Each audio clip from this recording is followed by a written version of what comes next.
안녕하세요. 토요미스테리 디바제시카입니다.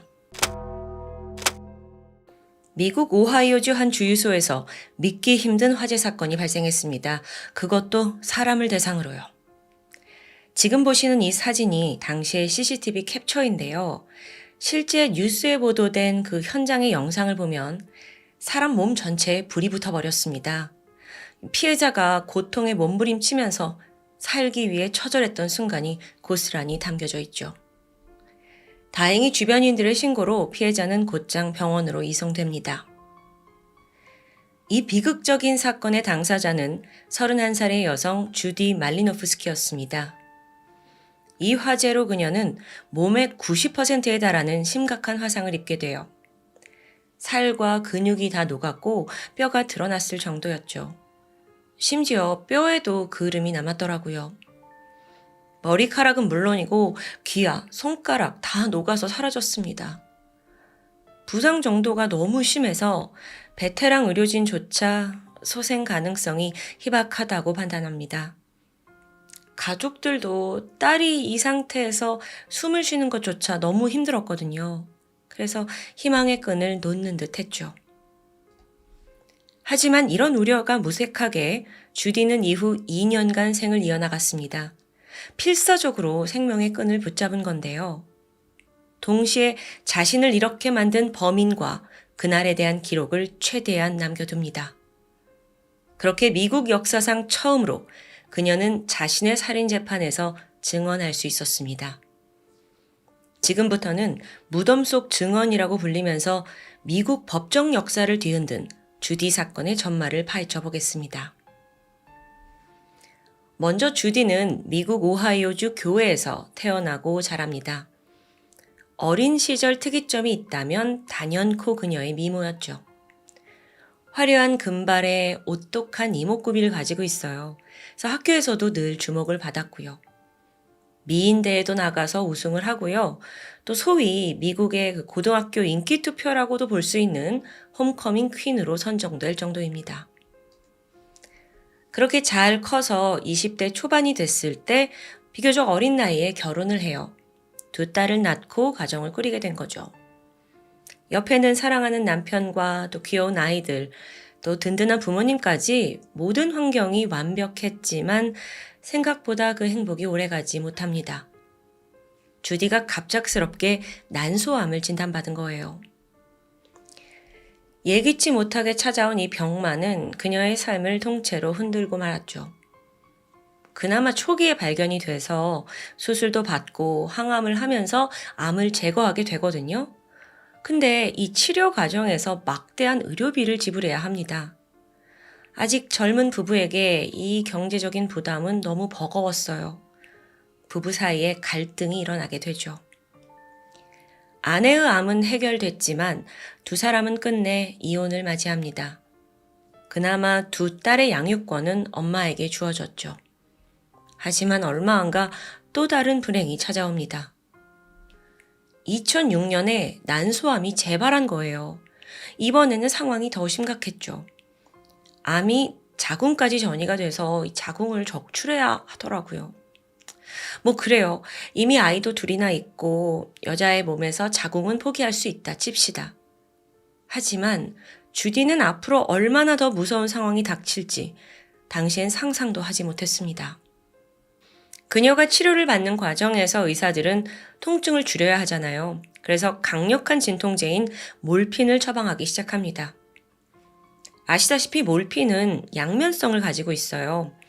예를 들어서 교통사고로 온몸이 부러졌고 정말 죽을 만큼 힘들 때 환자에게 몰핀을 투여하면 아픔을 잊게 만들죠. 그만큼 환자들에겐 절실한 약물입니다. 하지만 동시에 중독성이 아주 높다는 게 문제예요. 게다가 장시간 복용을 할 경우 오히려 진통 효과가 떨어진대요. 그래서 한국에서는 최후의 보루로 사용하고 있죠. 2006년 그 당시 미국에서는 몰핀의 오남용이 사회적인 문제로 대두될 만큼 심각했습니다. 주디 역시 여기서 자유로울 순 없었죠.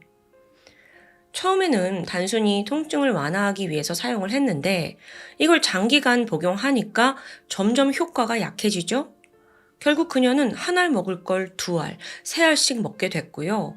끝내 몰핀에 중독되는 상황에 처하고 맙니다. 자, 그런데 오랜 투병을 했잖아요. 직장을 그만뒀고 의료보험까지 만료가 되죠. 미국은 의료보험이 없으면 정말 병원도 못 가고 처방도 못 받아요. 결국 합법적으로 진통제를 처방받을 수 없게 되니까 주디한테 심각한 금단 증상이 나왔고요. 그녀가 이걸 이기지 못한 채 더 최악의 선택을 하게 되죠. 그게 뭐였냐면 불법 마약상을 통해서 헤로인을 구하기 시작한 겁니다. 이 정도면 정말 심각한 마약 중독 상태인데요.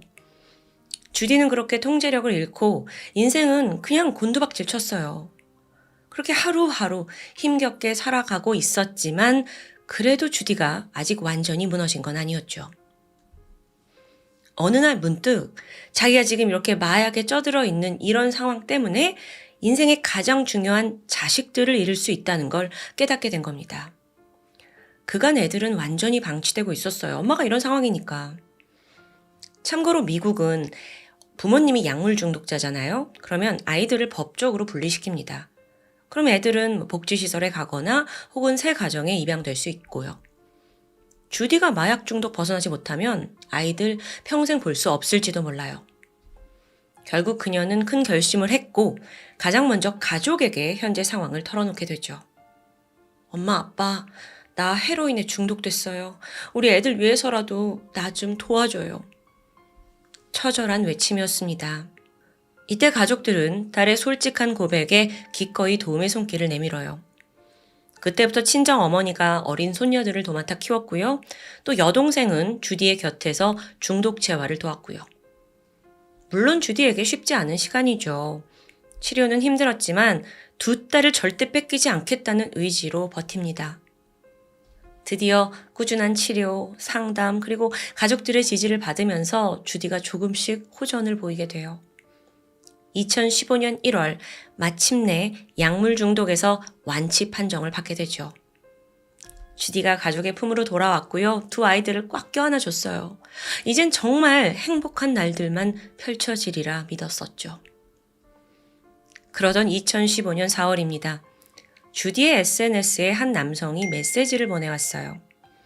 그는 40살의 남성 마이클 슬래거였는데요. 처음에는 플로팅하는 그냥 그런 메시지로 시작이 된 것 같아요. 근데 점점 주디가 이제 대화를 나누면서 자신이 어떻게 살아왔는지 그 생존기를 털어놓게 되자 마이클도 그녀에게 깊이 빠져들게 됩니다. 야, 너 그 중독에서 벗어나려고 얼마나 힘들었니? 너 정말 대단하다. 나 너 존경해. 이렇게 아낌없이 응원을 해주더라고요. 주디도 이런 반응에 큰 위안을 얻었고요. 얼마 후 두 사람은 온라인을 벗어나서 실제 만남을 갖게 됩니다. 만나보니까 마이클은 너무 다정하고 막 애정을 아낌없이 주는 사람이더라고요. 연애를 시작했고 둘의 교제가 그렇게 점점 진행이 되는데 그러면서 주디는 조금씩 희망을 갖게 돼요.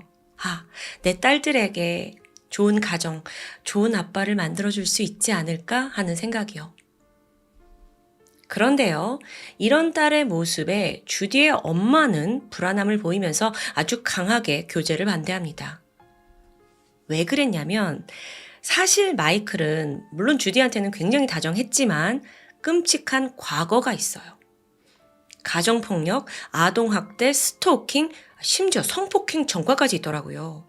아니 이거 들어봐도 그 어떤 것도 쉽게 용서할 수 없는 기록들이죠. 그래서 엄마는 야, 네가 지금 이 남자에 빠져서 진짜 모습을 보지 못하고 있는 거다. 막 딸을 나무랍니다. 너와 네 아이들 지키려면 제발 헤어져야 한다. 부탁을 했죠. 하지만 이때 주디의 생각도 확고했습니다. 엄마, 사람은 변할 수 있어요. 그 사람도 과거에 잘못을 했지만 충분히 반성했고 이젠 달라졌다니까? 그렇게 과거로 사람을 함부로 판단해서는 안 돼.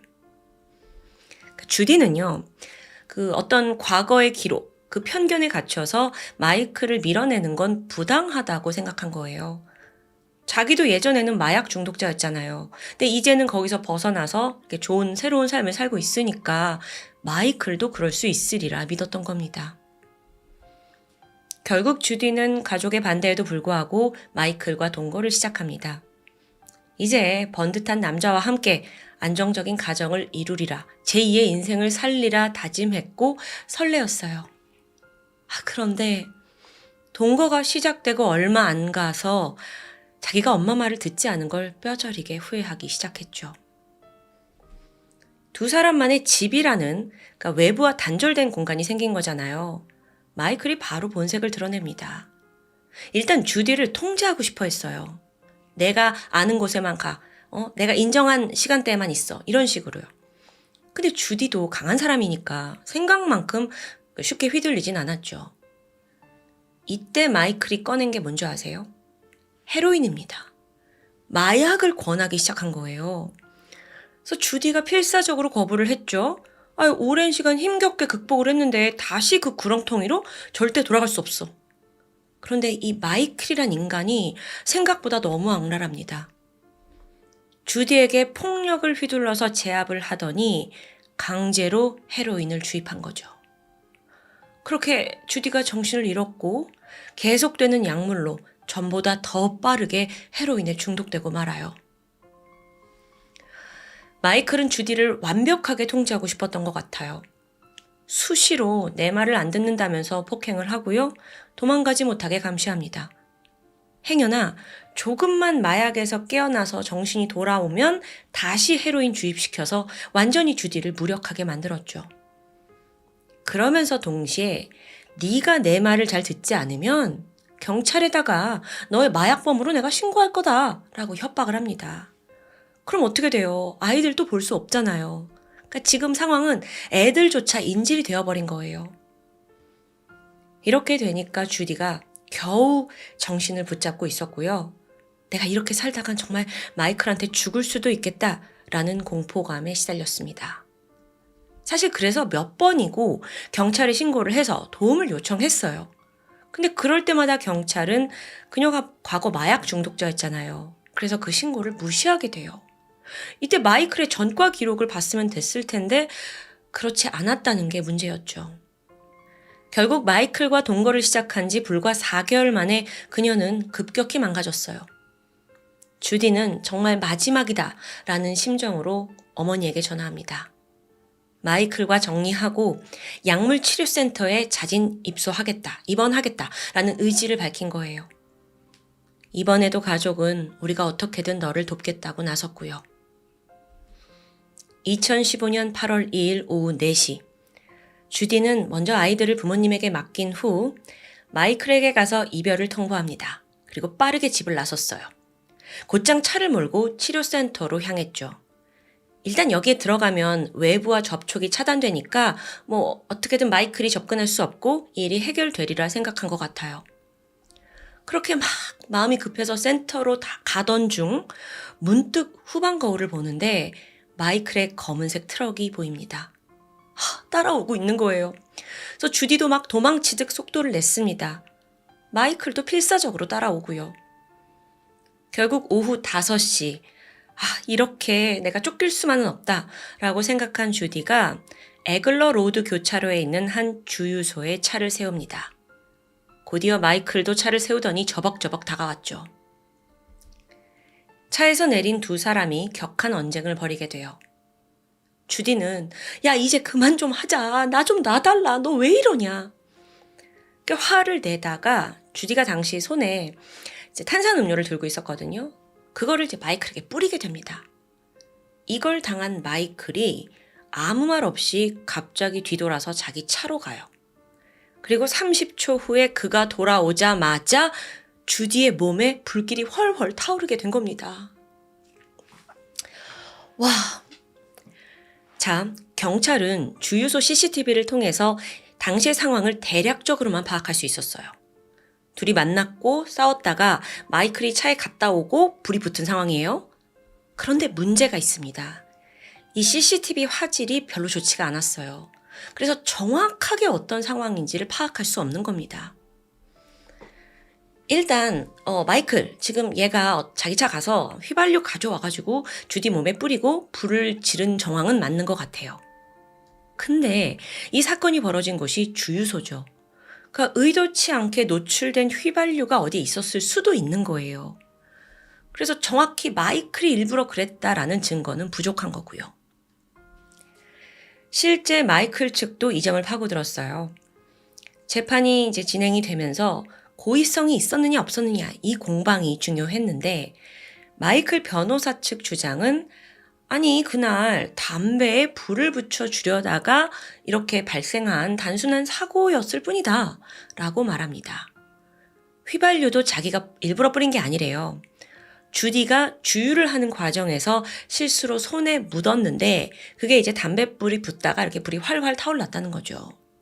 근데 이것도 사실 좀 말이 안 되지 않아요? 아니 휘발유가 손에 묻었을 텐데 어떻게 그 짧은 시간에 몸이 전체가 다 활활 타오르냐고요. 그 말도 안 됩니다. 이 터무니없는 주장을 완전히 이제 깨부수려면 증거가 필요합니다. 그나마 다행히 당시 주유소에서 두 사람을 본 사람이 나와요. 그래서 증언을 하길 실랑이를 벌였고 이후에 마이클이 라이터로 불을 지르는 걸 봤다라는 증언이었죠. 결국 마이클에게는 이 증언이 중요했고 중범 폭행 및 중방화 혐의가 인정되면서 징역 11년이 선고됩니다. 하지만 사건이 여기서 끝나지 않았죠. 2017년 6월 27일 사건 이후에 거의 2년을 버텨온 주디가 화상 후유증으로 인한 급성 심부전증으로 사망하게 됩니다. 그러면서 판도가 바로 뒤집혀요. 이제 이 사건은 단순한 방화에서 살인으로 전환된 거죠. 검찰도 발빠르게 가중 살인 혐의를 격상해서 항소했고요. 그리고 다시 1년이 지난 2018년 7월 5일 마이클의 항소심이 열렸습니다. 이날 검찰은 중요 증인을 새롭게 공개해요. 그게 바로 1년 전 사망한 피해자 주디 본인이었죠. 사실 그동안 검찰은요, 주디라는 사람을 이렇게 거의 죽음의 문턱으로 몰고 간 마이클한테 고작 11년? 여기에 분개하고 있었어요. 그리고 여러 방안을 모색하던 중에 주디가 있는 병원을 찾아갔죠. 직접 마주해보니 그녀의 부상은 더 끔찍합니다. 이미 50차례가 넘는 대수술을 받았고요. 생사를 넘나들면서 뇌출혈도 7번이나 겪었어요. 피부가 다 타버린 상황이잖아요. 재건수술도 연이어 시도했지만 결과가 그렇게 좋진 않았죠. 당시 주디는 피부가 거의 없는 상황에서 1년 3개월 정도를 버티고 있었거든요. 사실상 더 이상의 생존은 좀 힘들어 보였습니다.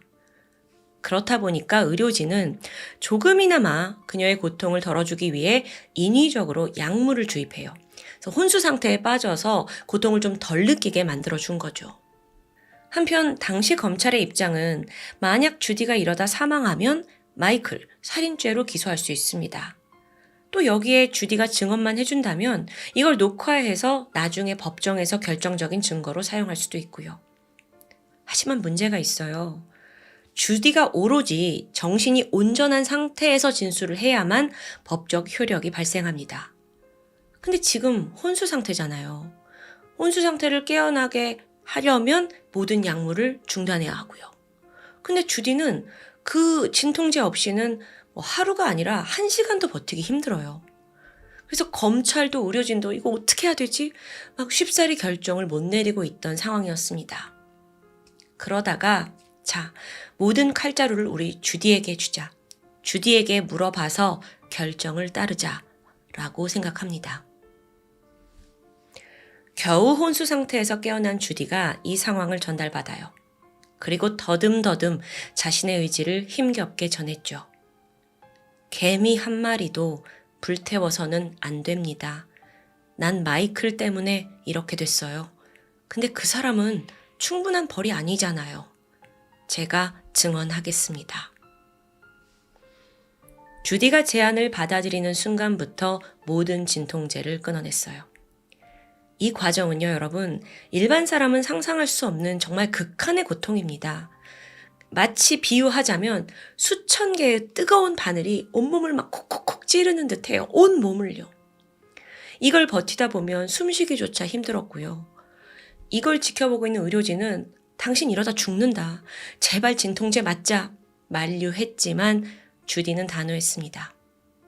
그리고 시간이 지나 피검사에서 약물이 단 0.01mm도 검출되지 않을 때까지 이를 악물고 버텨냈어요.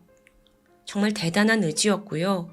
또 그 누구도 쉽게 견디지 못하는 시간들이었죠. 그리고 마침내 카메라를 켰고 주디는 그날의 진실에 대한 3시간에 걸친 영상 증언을 남겼습니다. 다시 재판으로 돌아와서 이제 법정에서 검찰이 새로운 증인입니다 하고 영상을 딱 틀자 마이클과 변호사 흠칫 놀랍니다.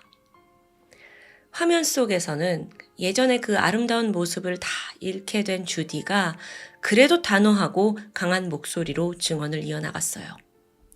제가 탄산음료를 뿌리자 마이클이 분노했습니다. 곧이어 트럭으로 가더니 뒤에 있던 휘발유통을 꺼내왔어요. 그는 제 주변에 휘발유를 뿌렸고 곧 제 머리부터 발끝까지 휘발유를 부었습니다. 저는 피하지 못해서 입속으로도 휘발유가 들어갔습니다. 저는 울면서 살려달라고 애원했어요. 그런데도 마이클은 절 비웃으면서 라이터로 불을 붙인 장면이 기억납니다.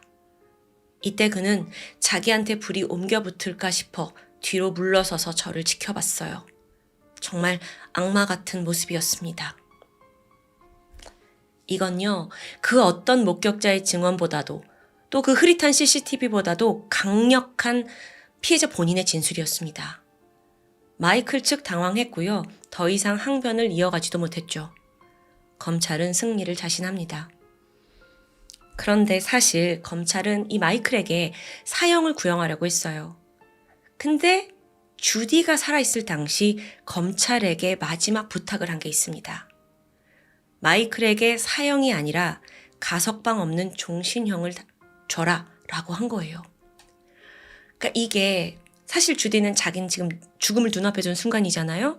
근데 마이클이 죄를 뉘우칠 수 있는 그 기회를 주고 싶었던 것 같아요. 어쩌면 앞서 주디도 정말 마지막 기회다라고 생각했을 때 자기의 의지로 새로운 사람으로 태어났잖아요. 또 한 번 마이클도 그럴 수 있으리라 믿었던 거죠.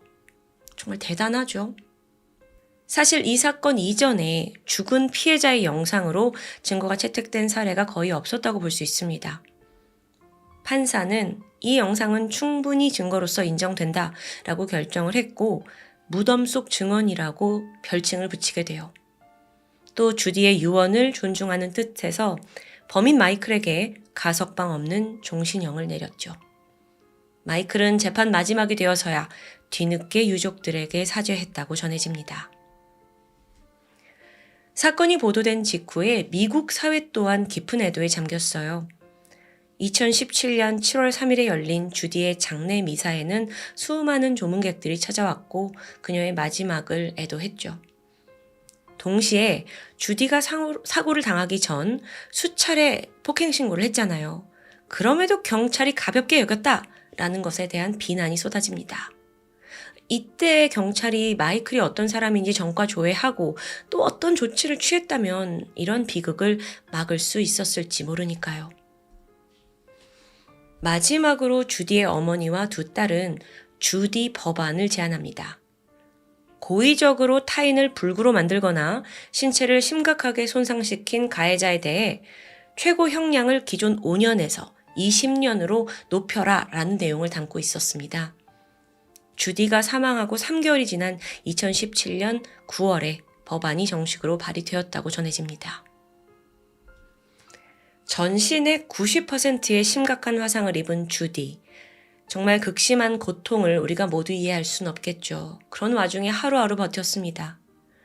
생사의 갈림길에서 범행을 증언했고 또 마지막에는 범인을 용서하는 모습까지 보였어요. 그 누구도 쉽게 해낼 수 없었던 그녀의 용기에 깊은 존경을 표합니다. 그리고 끝내 당신의 희생이 이 사회를 바꿀 수 있었다 라고 말하고 싶습니다. 지금까지 토요미스테리 디바제시카입니다. 안녕하세요. 토요미스테리 디바제시카입니다. 미국 미시간주 디트로이트에서 북쪽으로 약 1시간 거리에 위치한 작은 농촌 마을 아마다. 전체 인구가 1,700명 정도 되는 아담한 마을입니다. 그렇다 보니 한 집 건너면 주민들끼리 다 알 정도로 아주 친밀도가 높은 곳이죠. 그래서였을까요? 웬만해선 대문을 잠그는 집이 거의 없었고 마을에 상주하는 경찰도 단 2명이 전부였습니다. 참고로 이곳에서 마지막으로 발생한 강력 사건은 1973년 기록이 전부였을 정도죠. 이 마을에 살던 14살 소녀 에이프릴 밀삽은 엄마 제니퍼, 양아버지 데이빗, 그리고 보더콜리 강아지 페닝과 함께 살고 있었습니다. 2014년 7월 24일 저녁 6시, 에이프릴은 그날 강아지와 함께 산책에 나섰습니다. 때마침 선선한 기온이라서 가볍게 걷기에 딱 좋았는데요. 게다가 이 동네에는 산책로가 잘 만들어져 있어서 에이프릴처럼 저녁 산책을 즐기는 주민들을 종종 곳곳에서 볼 수 있습니다. 산책을 나간 지 1시간 반이 지난 저녁 7시 반.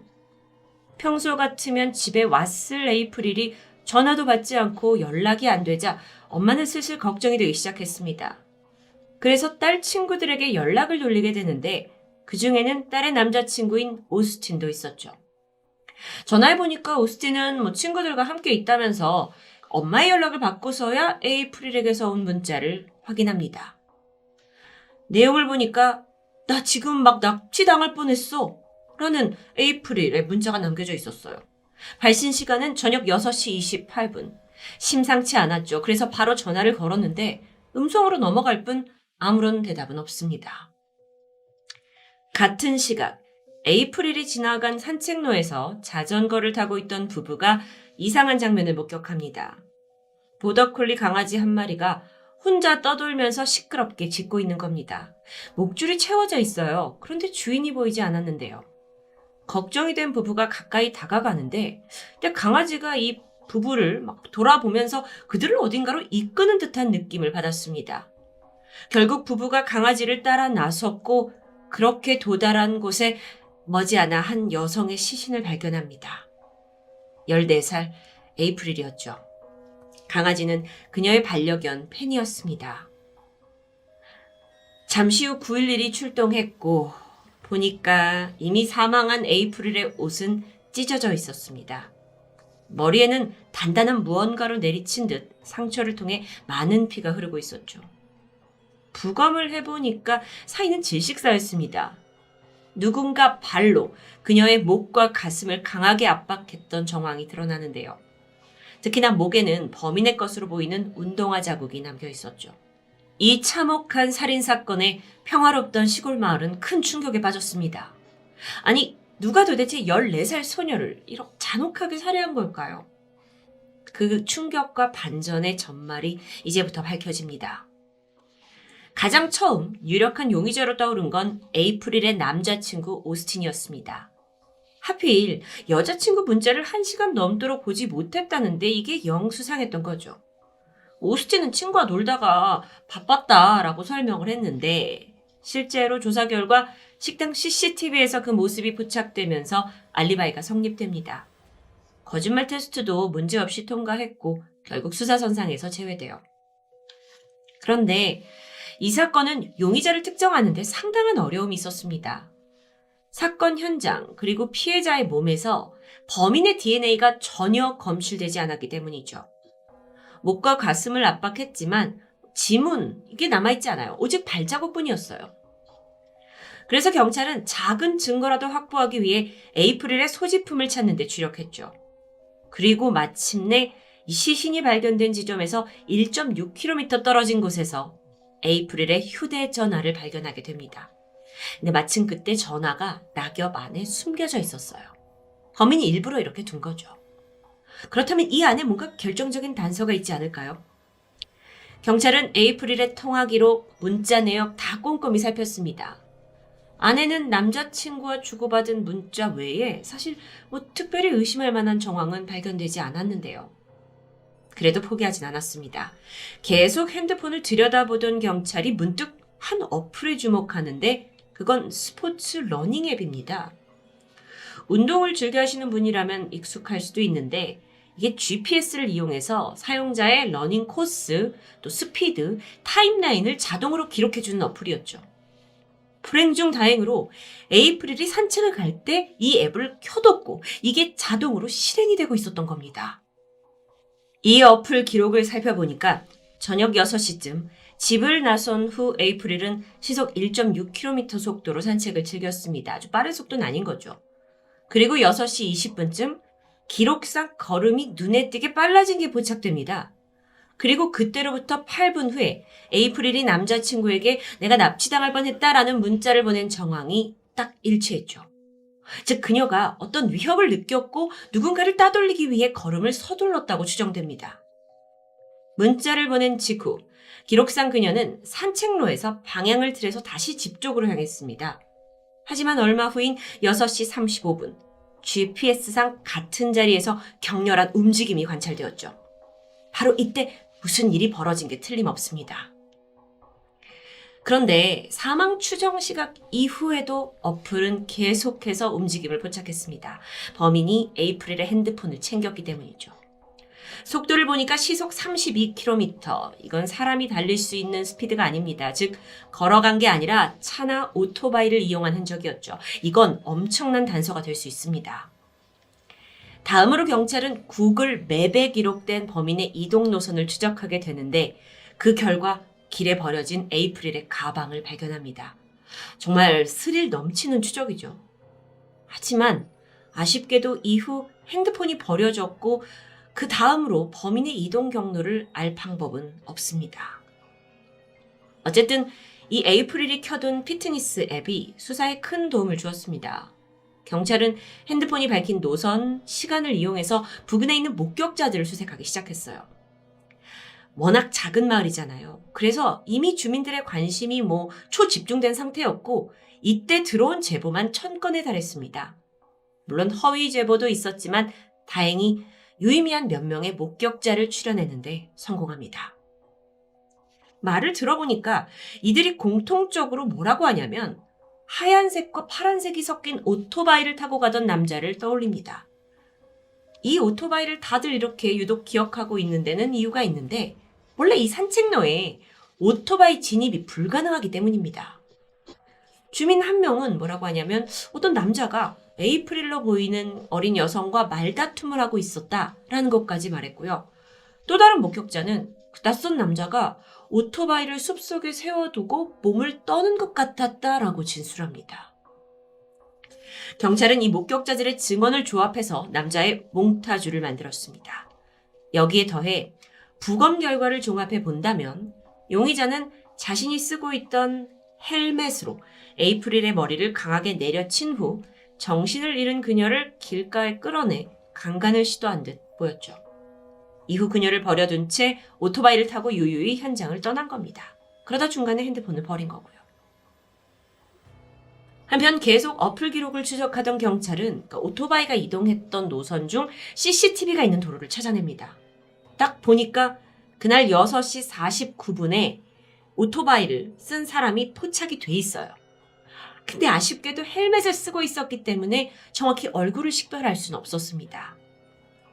끈질긴 수사는 계속됩니다. 그리고 신이 도왔던 걸까요? 경찰 한 명이 우연히 근무를 끝내고 집에 가던 중에 딱 길가에 서 있는 하얀색과 파란색이 섞인 오토바이 한 대를 발견한 겁니다. 이게 목격자들이 말했던 거와 아주 유사했어요. 그는 바로 이게 세워진 집 대문을 두드렸죠?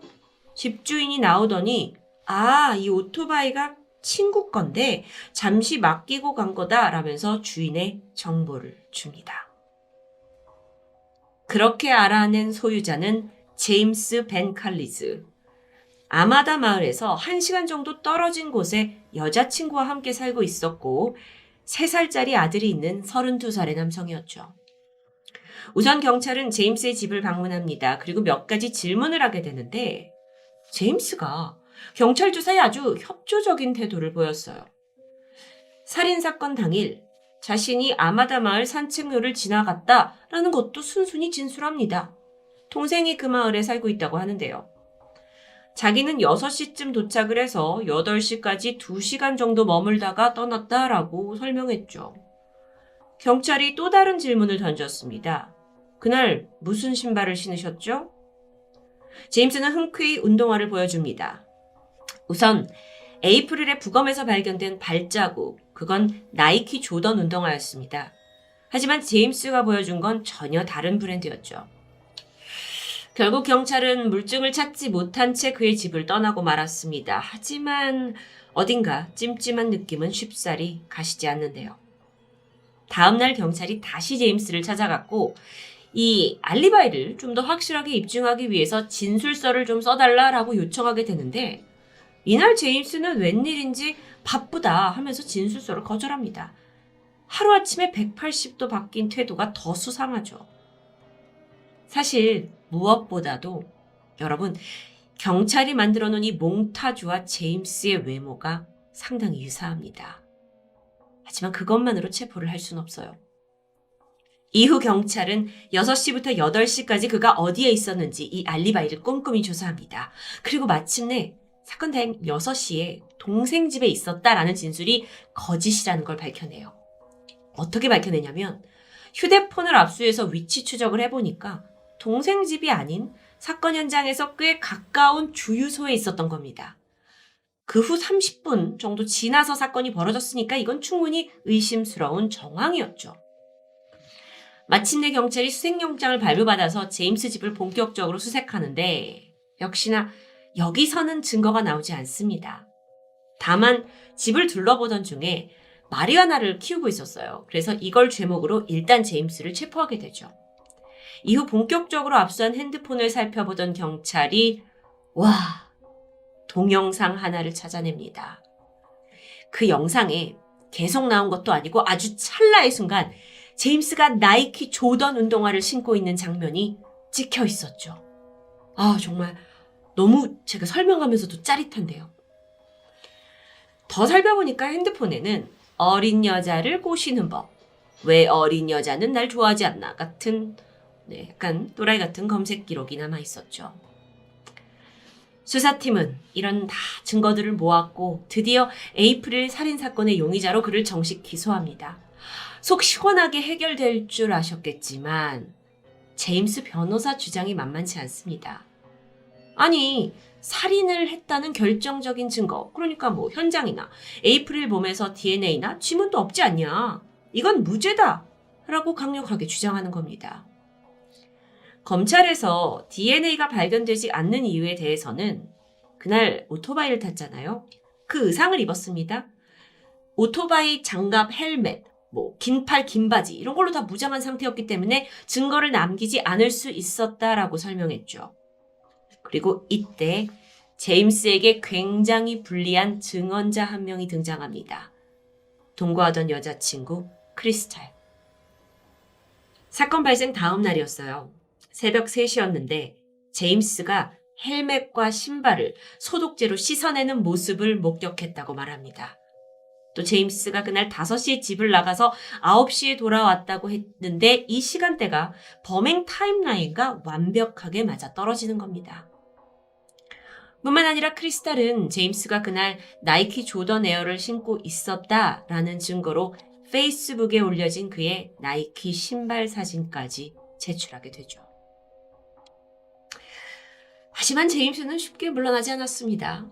아무리 그래도 확실한 증거, 그러니까 살인을 했다는 확실한 증거가 없다면서 끝까지 무죄를 외쳐요. 법원은 어떻게 판결을 내렸을까요? 수많은 목격자들의 진술, 여자친구의 증언, 그리고 에이프릴의 앱이 가리키는 위치들, 핸드폰 위치 추적, 이 모든 종합적인 증거를 토대로 제임스에게 1급 살인 유죄를 판결합니다. 드디어 이 긴 여정이 시원하게 끝났고 정말 한편의 영화 같은 스토리죠. 하지만 14살 소녀 에이프릴의 죽음은 가족과 친구, 이 지역사회에 큰 슬픔과 충격을 남겼습니다. 자칫 미궁으로 빠질 뻔했던 사건이 그래도 그녀가 사용했던, 켜놨던 그 스마트폰 앱을 통해서 극적으로 해결됐고 또 상황이 이렇다 보니 언론은 에이프릴이 죽기 전 직접 자신의 살인자를 잡은 거다라고 보도하기도 했죠. 에이프릴 밀삽. 이제는 그녀가 편히 눈을 감고 영원한 안식을 취하길 바랍니다. 토요미스테리 디바제식합니다.